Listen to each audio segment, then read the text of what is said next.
രാഹുൽ ഗാന്ധി റായ്ബറേലിയിൽ നാമനിർദ്ദേശ പത്രിക സമർപ്പിച്ചു. കോൺഗ്രസ് അധ്യക്ഷൻ മല്ലികാർജ്ജുൻ ഖർഗെ, സോണിയാഗാന്ധി, പ്രിയങ്ക ഗാന്ധി എന്നിവർ രാഹുലിനൊപ്പമുണ്ടായിരുന്നു. അമേഠിയിലെ കോൺഗ്രസ് സ്ഥാനാർത്ഥി കിഷോരിലാൽ ശർമ്മയും നാമനിർദ്ദേശ പത്രിക നൽകി. ശരത് കെ ശശി നൽകും വിശദാംശങ്ങൾ. ശരത്ത്, അങ്ങനെ കാത്തുകാത്തിരുന്നിട്ടായിരുന്നു പ്രഖ്യാപനം വന്നത്. അതിനുശേഷം ഇന്നിപ്പോൾ നാമനിർദ്ദേശ പത്രിക സമർപ്പിക്കാനുള്ള അവസാന ദിവസം തന്നെയാണ്. ഇപ്പോൾ സമർപ്പിച്ചിരിക്കുന്നു. ആരൊക്കെയുണ്ടായിരുന്നു കൂടെ?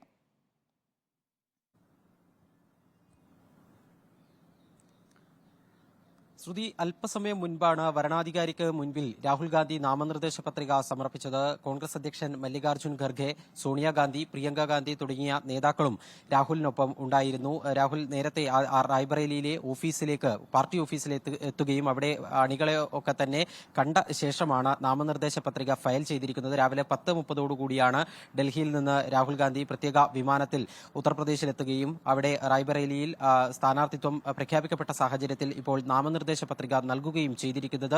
വലിയ ഒരു അണികളുടെയും അതുപോലെ തന്നെ സമാജ്വാദി പാർട്ടി പ്രവർത്തകരുടെയും അടക്കം ഒരു സാന്നിധ്യം രാഹുലിന്റെ ഈ ഒരു സ്ഥാനാർത്ഥിത്വത്തിന്റെ പശ്ചാത്തലത്തിൽ, അദ്ദേഹത്തിന്റെ ഈ ഒരു സ്ഥാനാർത്ഥിത്വം പ്രഖ്യാപിക്കപ്പെട്ട സാഹചര്യത്തിൽ റായ്ബറേലിയിലെ കോൺഗ്രസ് ഓഫീസിന് പരിസരത്ത് ഉണ്ടായിരുന്നു.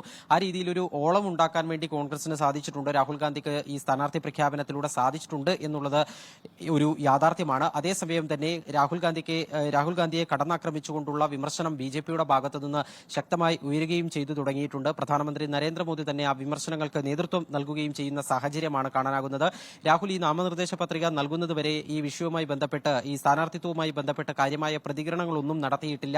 ഏതായാലും രാഹുലിന്റെ സ്ഥാനാർത്ഥിത്വം പ്രഖ്യാപിക്കപ്പെട്ട നാമനിർദ്ദേശ പത്രിക അടക്കം സമർപ്പിച്ച ഒരു സാഹചര്യത്തിൽ എന്താണ് രാഹുലിന് പറയാനുള്ളത് എന്ന് കേൾക്കേണ്ടിയിരിക്കുന്നു. അദ്ദേഹത്തിന്റെ ഈ ഒരു നാമനിർദ്ദേശ പത്രിക സമർപ്പിച്ച ശേഷമുള്ള തുടർ പ്രചാരണ പരിപാടികൾ എങ്ങനെയാണ് എന്നതിനെ സംബന്ധിച്ച് കോൺഗ്രസ് നേതൃത്വം കൃത്യമായ ഒരു രൂപം നൽകിയിട്ടില്ല.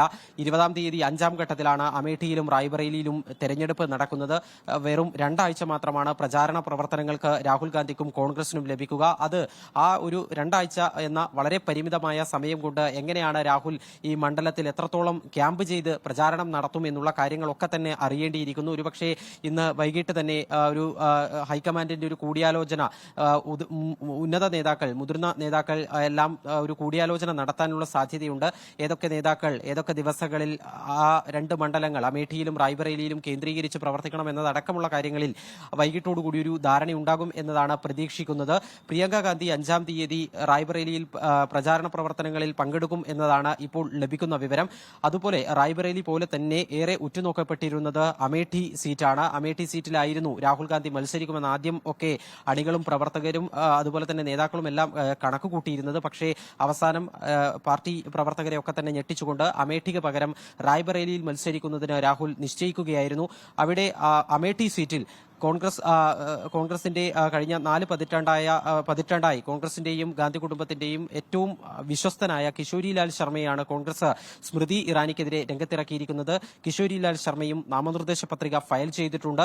കിഷോരിലാൽ ശർമ്മയെ സംബന്ധിച്ചിടത്തോളം രാജീവ് ഗാന്ധിയുടെ കാലം തൊട്ട് തന്നെ റായ്ബറേലിയിലും അമേഠിയിലും കോൺഗ്രസിന്റെ സംഘടനാ പ്രവർത്തനങ്ങൾക്ക് ചുക്കാൻ പിടിച്ച നേതാവാണ്. അതുപോലെ തന്നെ രാഹുൽ ഗാന്ധിയും അതുപോലെ സോണിയാഗാന്ധിയും എംപിമാരായി തെരഞ്ഞെടുക്കപ്പെടുന്ന ഘട്ടങ്ങളിൽ അവരുടെ മണ്ഡലത്തിലെ പ്രതിനിധി എന്ന രീതിയിൽ പ്രവർത്തിച്ച ഒരു പരിചയവും കിഷോരിലാൽ ശർമ്മയ്ക്ക് ഉണ്ട്. അതുകൊണ്ട് കോൺഗ്രസിന് അമേഠിയിൽ അവതരിപ്പിക്കാൻ വേണ്ടി പറ്റുന്ന ഏറ്റവും നല്ല നേതാവിനെ തന്നെയാണ് അവതരിപ്പിച്ചത് എന്നതാണ് കോൺഗ്രസ് അവകാശപ്പെടുന്നത്. 4 പതിറ്റാണ്ടായി.